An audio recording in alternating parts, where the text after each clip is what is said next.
Lori Vallow case. A hearing that was scheduled for the 17th has been moved to the 24th. Get that bail reduced. So the 24th now is the new date for Lori Vallow Daybell in court in Idaho, trying to get the bail reduced so she can get out and be free with her new husband, Chad Daybell. In the meantime, huge development today. Police releasing to us body cam footage from the day that Charles Vallow, Lori Vallow's husband, was shot and killed, apparently by her brother, Alex Cox. We've got the video. Ted Rowlands took a look at it. Let's take a listen. Brother-in-law visiting from...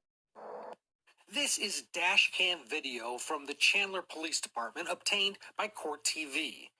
Officers are responding to the call that Lori Vallow's husband, Charles, has just been shot by her brother, Alex Cox. Do you have the subject on the phone step out of the residence with his hands empty? Two officers are waiting for Alex Cox with guns drawn as he walks out of the house. Come out this way, man. You know, no weapons? No weapons on me. All right, come on out this way. Yep. I'm going to have you have a seat right here on the curb. Yep. Who else is in the house? No one else is in the house. Okay, just have a seat right there. Let's get FD in here. Yeah. Have a seat. 18, seat secure. We got the gentleman out. Have fire rolling.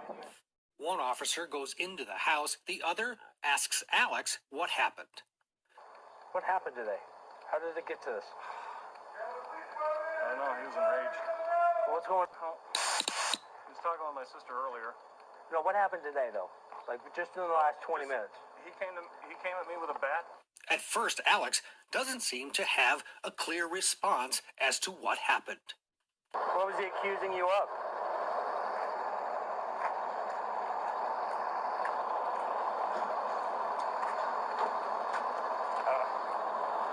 He was just yelling at me. I just went back to the living room. I'm like, what is your problem? With the gun again? Yes. And I said, I want you to put that bat down. He wouldn't do it. And he's like, and he came at me with the bat again after he'd already hit me in the head. So I shot him to stop him. Okay, and then what happened? That was it. The officer in the house encounters the body of Charles Vallow in the front floor. Next to the body is the baseball bat that Alex claims Charles used to hit him. After checking his pulse, the officer clears the house as the fire department arrives to pronounce him dead. This guy's last name is Vallow. Vallow. Meanwhile, outside, Lori and Tylee arrive. Does your husband? Gotcha. We just moved in here. Gotcha. How long have you guys lived here? Sorry? How long have you lived here? Like 3 weeks. Oh, geez. Yeah, okay. That's why the neighbors don't know us. Gotcha. Like, hi neighbor, sorry. Are you working at all? No. Okay. And you're still about 5'6", 120? Officer then gets some personal information from Tylee. Blonde, too. You guys, I'm going to list you as a blonde young lady here. And then blue eyes? Yeah. You have very blue eyes. That's not under debate. The officer finally goes to debrief detectives that have just arrived on scene. Wife, husband got into a verbal argument. Brother steps in and says, just get out. At some point, the niece grabs the bat and is poking her dad. Dad takes the bat away. They decide to leave. Everyone leaves. There's a son, too, a younger son. Her son, he's not here either. So, wife who lives here, her daughter, her son, they all leave. Her brother staying here, visiting, and the husband. They get into it. He's like, he says they got into an argument. Husband hit him in the head with a bat. Brother says, that goes to his room, grabs his gun, his own gun, goes back out, doesn't stay in the room, doesn't lock the door, doesn't call us, but goes back out, confronts him, says, drop the bat. Guy just dropped the bat. He says he shoots him. Goes back into his room, puts his gun away, grabs his phone, picks his head up, calls 911. Wow. This is unreal to finally get to see this video and what the stories are and what everyone's demeanor is. Let's bring everyone back in. Ted, tell me what's going through your mind as you're going through this entire video today. What are you taking away? Really, two things. Alex has a really difficult time initially articulating what happened, and he's doing it in sort of a calm manner and a very reserved manner. And then the other thing is the lack of emotion. Lori Vallow and Tylee come and they supposedly are just finding out that there's been a shooting and Lori's ex-husband is dead. Kylie's father is dead. No emotion at all. It just doesn't seem to fit. And you could tell at the very end when the officer is talking to the detectives, the story is ridiculous. Seema, none of this strikes me as, as legit. It just doesn't strike me as legit. The way you don't have a story, it doesn't make common sense to me, Seema. And I know this is an extraordinary circumstance, but it doesn't make common sense. None of this makes any sense. I'm stunned. Great job by Ted and his team getting this body cam. It is, of course, very jarring, I think, for our audience to see a dead body, as it is for all of us. I'm a little confused, and I don't want to make accusations, so you guys jump in and tell me if I'm wrong, but I didn't see any emotion from Tylee. Did she know?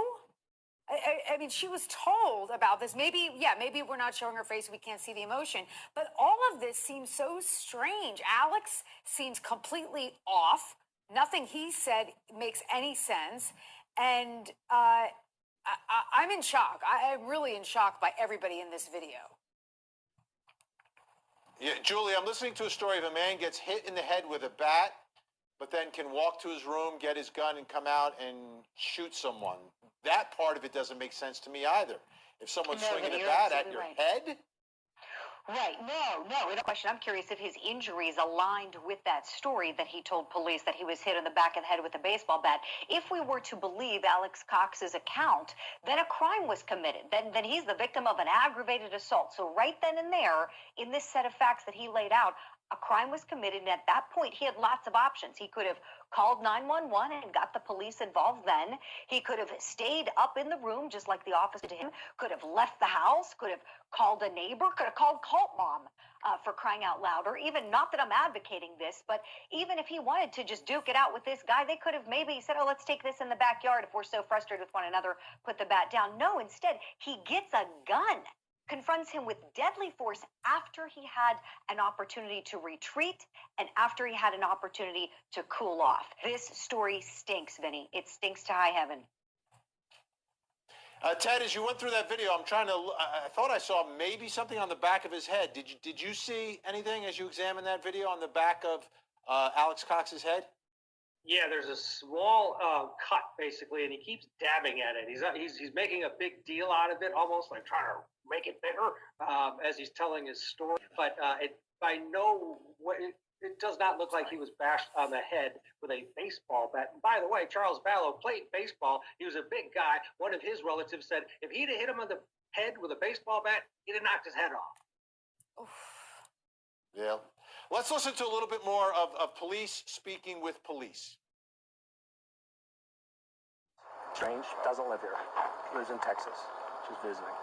Because it was a DV earlier this morning. Brother kind of broke him up, said it was getting a little bit physical. With the wife. Yeah, because wife and husband are kind of separated. Again, he lives out. He's here to visit. I don't want those details. Ultimately, he came over. They got into a verbal argument. Wife, husband got into a verbal argument. Brother steps in, says, just get the out. He says they got into an argument. Husband hit him in the head with a bat. Brother says, that goes to his room, grabs his gun, his own gun, goes back out, doesn't stay in the room, doesn't lock the door, doesn't call us, but goes back out, confronts him, says, drop the bat.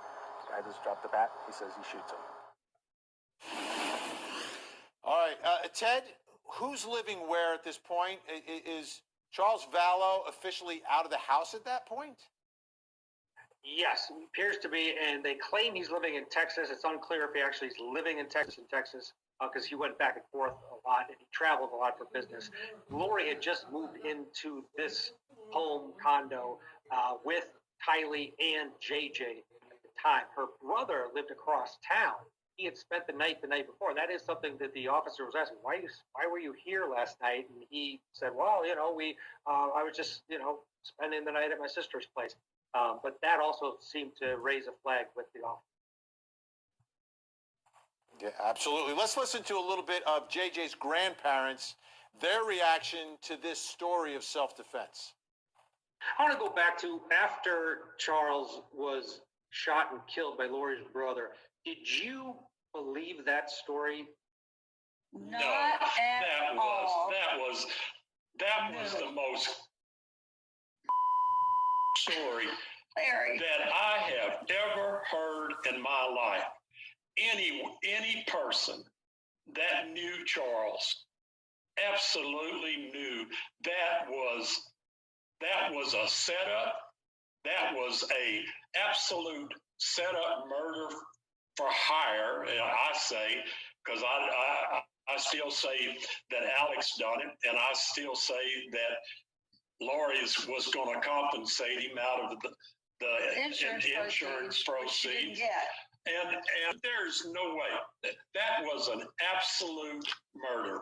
That was as black and white as can be. Charles told me that Lori was having these visions and she was a god and she was, you know, she was a translated being and he wasn't himself anymore and she was gonna destroy him financially and she was gonna murder him and the angels would be there to dispose of the body and all this. So I knew all this. And so I knew he wasn't lying about it. Charles was a man of his word. Absolutely. He had integrity. And so if he told you something, you could believe it. You know, as I think about this, Julie, to me, one place where you might be able to get some evidence is how was Charles Vallow, if he's not living there, how was he lured to that house? How is it that he ends up there? And maybe that's where you can find one of these digital footprints of text messages or emails or some sort of communication that gets him under there under some set of pretenses that conflicts with the story that's being told to police. Oh, you're so smart, Vinny. Absolutely. Did you notice in that body cam video, I'm sure you did, how Alex Cox told the responding uniform officer that he believed that was Charles Vallow's rental car. Okay, so why did he take a rental car to get there? We heard Cult Mom talking about how they've only been there for 3 weeks. And then why is it that Alex Cox comes down to stay the night and there's no furniture in that living room? So he says, I picked up the room, so that's all that's there. You're right. I think it needs to go back to how was he invited there, under what circumstances? Was it really that he was going to take the little boy to school as was planned? And then why did Cult Mom leave with the kids? The parents said set up, and we'll see what police say as they keep digging in. But it doesn't smell right. That does not seem like a justifiable homicide at all to me, Vinny.